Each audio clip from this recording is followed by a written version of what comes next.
비트코인이 92,000달러를 하회, 개인 금고에 비트코인 채워넣기, 트럼프 취임이 시세 상승에 일조, 탈중앙화 거래가 새로운 고점에 도달, 솔라나가 경쟁에서 우위를 점할 수 있을까? 비트코인 장기 보유자들 탈출, 그러나 대형 고래들이 시장의 방향을 제시, 태국 암호화폐 시장이 늦게 열정적으로 반응, BTB, 태국어 채널이 첫날부터 대박, 비트코인이 홍콩 국가 비축 자산으로 편입, 비트코인이 정부 자산 보전의 새로운 도구가 될까? 수백만 SOL에 관한 분쟁, 사랑이 끝나도 돈은 뜨거운 전쟁.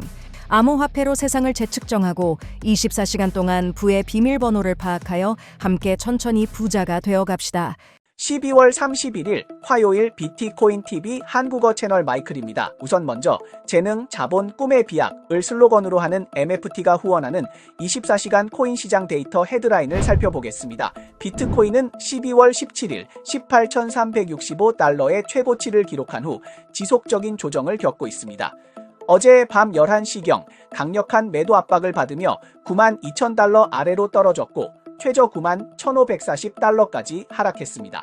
일시적으로 95,000달러까지 반등했으나 빠르게 되돌아가 24시간 기준으로 1.45% 하락했습니다. 이전에는 10만 달러를 넘어서기도 했고 선물 미결제 계약은 1,800억 달러에서 290억 달러로 급증하며 자금 비용이 한때 80%를 넘었습니다.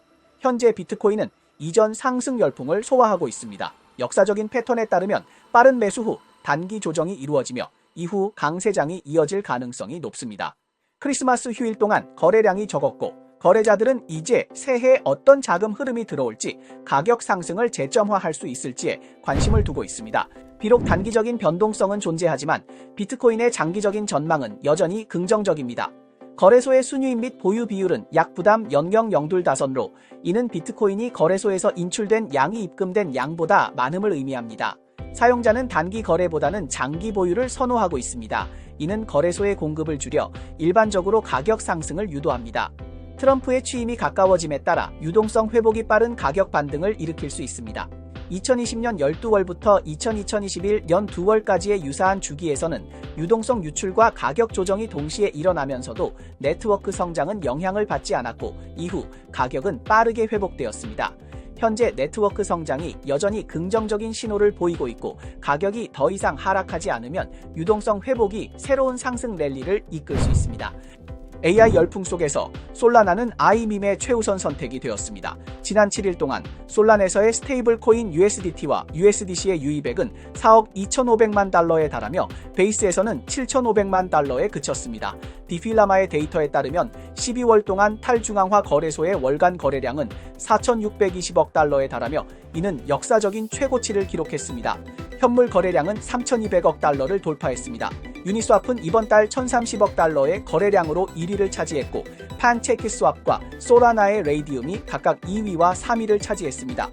중앙화 거래소의 거래량은 2.78조 달러에 달했으며 비나이스가 9,500억 달러로 선두를 달리고 있습니다. 이는 탈중앙화 거래의 인기가 여전히 뜨겁고 솔라나의 인기가 다시 높아지고 있음을 나타냅니다. 바세가 빠르게 성장하고 있지만 솔라나는 여전히 커뮤니티, 자금, 전략에서 우위를 점하고 있으며 이 열풍을 잘 타면 큰 이익을 얻을 수 있을 것입니다. 좋아요와 팔로우를 부탁드립니다. 24시간 내 암호화폐, 블록체인, 마이닝 분야의 최신 동향을 정리해 드립니다.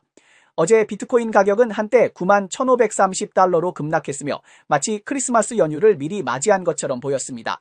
데이터에 따르면 비트코인 장기 보유자의 비율은 감소한 반면 이더리움은 증가한 것으로 나타났습니다. ETH 비트코인 비율은 오늘 아침 0.00407호에서 2.3% 반등하여 9시에 일주일 만에 최고치인 0.00365에 도달했습니다. 이는 일부 비트코인 보유자들이 최고가를 찍은 후 현금을 마련하기 위해 매도했음을 의미하며 이더리움은 상대적으로 온건한 모습을 보였고 아직 역사적인 최고치를 넘지 않았습니다. 이러한 상황에서는 일부는 망설이고 일부는 이미 선제적으로 움직였습니다. 미크로스트라테지는 2024년 12월 23일부터 29일까지 2,138개의 비트코인을 2억 2,050억 달러에 구매하여 총 보유량을 446만 4천 개로 늘렸습니다. 이로써 누적 투자액은 약 279억 달러에 달합니다. 비슷한 움직임을 보인 나라가 바로 엘살바도르입니다.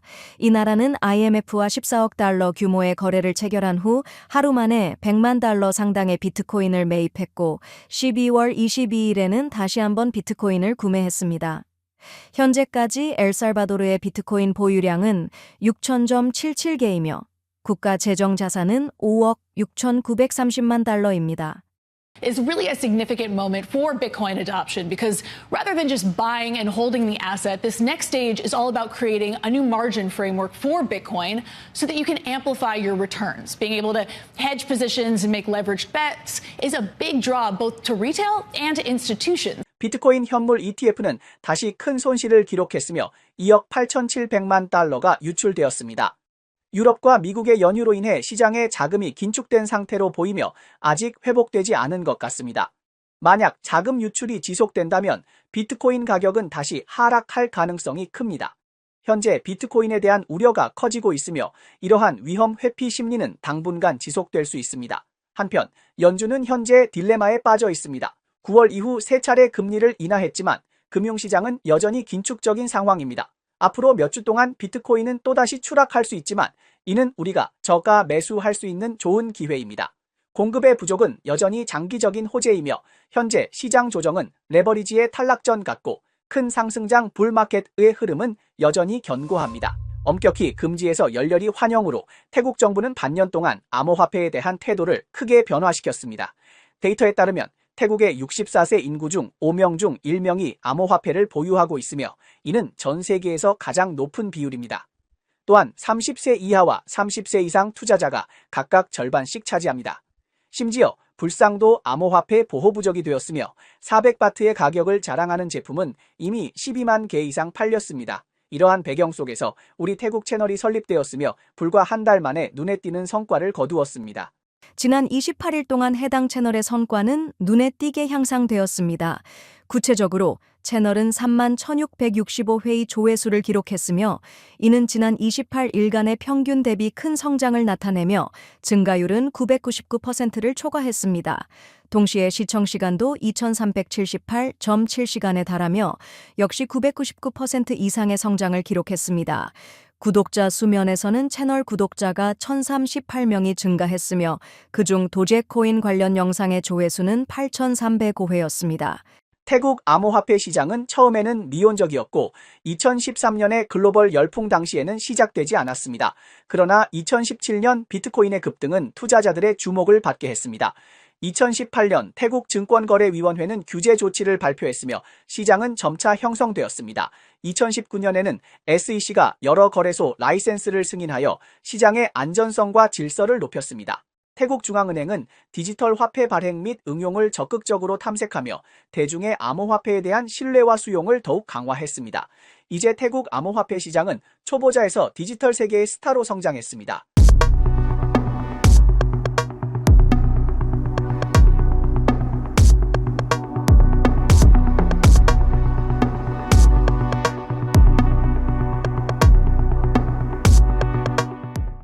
비트코인 국가 비축 제한에 대한 논란, 미국과 홍콩 비트코인 비축 경쟁, 어느 쪽이 더 빨리 진행될까? 암호화폐 전문가 대전처 SOL 스테이킹 보상이 법정 싸움을 일으키다. 미국 당선 대통령 도널드 트럼프가 비트코인 전략 비축을 제안한 후 적어도 10개 주에서 관련 법안을 탐색하기 시작했으나 연방준비제도 의장인 제롬 파월은 연준이 정부 주도의 비트코인 축적 계획에 참여하지 않을 것이라고 분명히 밝혔으며 이는 해당 제안의 전망을 불투명하게 만들었습니다. 그러나 트럼프의 제안은 국제적인 영향을 미쳤으며 부탄, 엘살바도르, 러시아, 폴란드도 국가 비트코인 비축 구축을 고려하고 있습니다. 한편 암호화폐 발전을 선도하려는 홍콩도 이를 적극적으로 따르고 있습니다. 홍콩 입법회의 의원이자 웹3 가상자산개발소 그룹 의장인 오 재장은 최근 비트코인을 국가 비축 자산에 포함할 것을 제안했습니다. 그는 미국이 비트코인 분야에서 자주 개입하며 전통 자산 시장에 충격을 주고 있다고 지적했습니다. 홍콩이 선도적으로 행동하면 비트코인을 외환기금에 포함시킬 수 있으며 이는 국가가 자산을 활성화하는 방법을 모색하고 금융 안정을 유지하는 데 도움이 될 뿐만 아니라 정부 자산의 가치를 보존하고 증대시키는 새로운 도구가 될 수 있다고 말했습니다. 현재 홍콩의 재정 적자가 1,000억 이상이지만 적은 양의 비트코인 보유는 적자 감소에 큰 영향을 미치지 않지만 장기적인 가치 보존 잠재력은 무시할 수 없다고 덧붙였습니다. As you can see from our announcement just now, what we're trying to do is to grow this virtual asset ecosystem in a responsible and sustainable manner. 2022년 10월 홍콩이 가상자산 정책 선언을 발표한 이후 암호화 자산 규제는 차근차근 진행되고 있습니다. 2024년에는 가상자산 서비스 제공자에 대한 라이선스 제도가 도입될 예정이며 스테이블 코인 발행자에 대한 규제 상담과 입법도 진행 중입니다. 그러나 비트코인을 국가 비축 자산으로 포함하자는 제안은 논란을 일으켰습니다. 홍콩 재정 및 재무국 부국장인 첸 하오레는 암호화 자산이 외환기금의 전통적인 투자 목표가 아니며 때때로 관련되기는 하지만 그 비율은 매우 적다고 언급했습니다. 또한 전 세계적으로 규제가 불명확하고 가격 변동성이 크며 잠재적 위험이 있기 때문에 암호화 자산 투자는 신중하게 평가해야 한다고 경고했습니다. 암호화 자산 이전은 많이 봤지만 이혼으로 인해 암호화 자산 분할에 문제가 생긴 사건은 처음입니다. 최근 솔라나 공동 창립자 스티븐 아크리지가 전처 엘리사 로시에게 $100만 솔 스테이킹 보상 문제로 소송을 당했습니다. 솔라나가 오늘날의 위치에 오게 된 데에는 아크리지가 큰 역할을 했으며 그는 솔라나의 전 최고 엔지니어였고 현재는 사이버 보안 회사인 사이버 그랜트의 CEO입니다. 그의 전처 로시는 암호화폐 업계에 종사하는 사람이 아니며 두 사람은 거의 10년을 함께했지만 2023년 2월에 헤어졌습니다. 처음엔 원만하게 이혼한 줄 알았지만 돈 문제에서 심각한 갈등을 겪고 있습니다. Solana's founder is being sued. That is correct. The co-founder is being sued because of allegedly pocketing ex-wife's millions of dollars in crypto. 최근 엘리사 로시는 샌프란시스코 고등법원에 전 남편 스티븐 아크리지를 상대로 소송을 제기했습니다. 그녀는 아크리지가 수백만 달러 규모의 솔 스테이킹 보상을 은폐하고 불법적으로 획득했다고 주장했습니다. 로시는 3월에 이혼 합의서에서 솔 자산을 분할했지만 아크리지가 자신의 암호화 전문 지식을 이용해 토큰의 통제권을 유지하고 계속해서 이익을 챙겼다고 말했습니다. 로시는 아크리지가 일부 계좌에 대한 지갑 접근 권한만 부여하여 비밀리에 자신의 토큰을 스테이킹하고 있었으며 2024년 5월에 이를 발견했다고 밝혔습니다. Solana is down 30% since its highs in late November, and there's other problems brewing. We need to talk about it. 로시는 소송장에서 5월부터 12월까지 여러 차례 아크리지에게 문자로 스테이킹 보상에 대해 문의했지만 긍정적인 답변을 받지 못했다고 밝혔습니다. 소송에서 아크리지는 보상을 반환하는 것을 명확히 거부했고 로시에게 이 보상은 절대 내게서 되돌려받을 수 없을 거야 라며 조롱했다고 주장했습니다. 비록 소송 문서에서는 관련된 애솔의 수량과 금액을 명시하지 않았지만 피해 금액은 $25,000를 초과한다고 밝혔으며 일부 세부 사항은 봉인 신청이 있었습니다. 간단히 말해 스티븐 아크리지는 전처 엘리사에게 몰래 그녀의 솔 자산을 빼돌리고 스테이킹 수익을 자신이 챙겼다는 혐의를 받고 있습니다. 소통이 이루어지지 않자 조롱을 당한 후 엘리사는 법적 조치를 취했고 계약 위반, 부당이득, 사기 등을 이유로 소송을 제기했습니다.